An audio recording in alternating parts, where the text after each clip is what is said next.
एक ऐसा रूप जिसे देखकर स्वयं काल के स्वामी महादेव भी अपने सुध-बुध खो बैठे थे। आइए जानते हैं मोहिनी अवतार की वो अनकही कहानी जिसने राहु केतु के जन्म का मार्ग प्रशस्त किया। सोचिए, युद्ध का मैदान सजा है, एक तरफ देवता है और दूसरी तरफ महाशक्तिशाली असुर। बीच में है अमृत कलश जिसे पीकर कोई भी अमर हो सकता है। देवता हार रहे थे, असुरों का पलड़ा भारी था। तभी हवाओं में एक ऐसी सुगंध घुली कि तलवारें रुक गईं।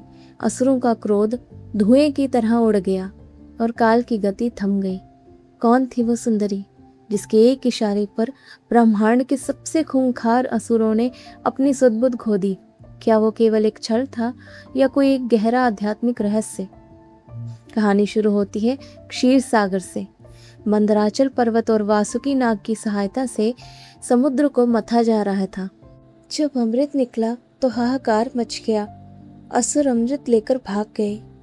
तभी क्षीर सागर के किनारे एक ऐसी नारी प्रकट हुई जिसका रूप करोड़ों सूर्यों के तेज से भी अधिक था। वह थी मोहिनी।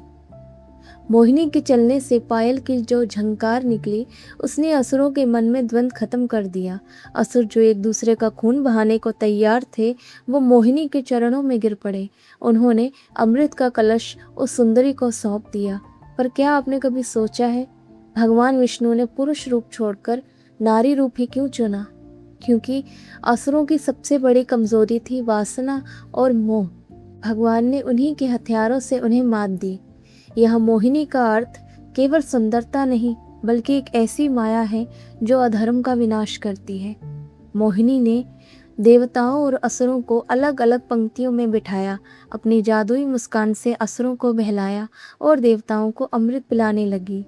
तभी एक असुर राहु वेश बदलकर देवताओं की टोली में बैठ गया। मोहिनी की पारखी नजरों से कौन बच सका है? जैसे ही राहु ने अमृत पिया, भगवान ने सुदर्शन चक्र से उसका सिर धड़ से अलग कर दिया।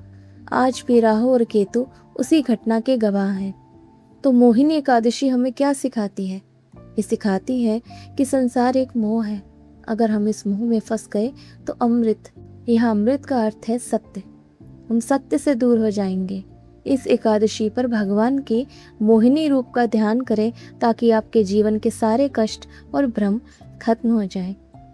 अगर आपको प्रभु की ये लीला अच्छी लगी तो कमेंट में ओम नमो भगवते वासुदेवाय ज़रूर लिखें।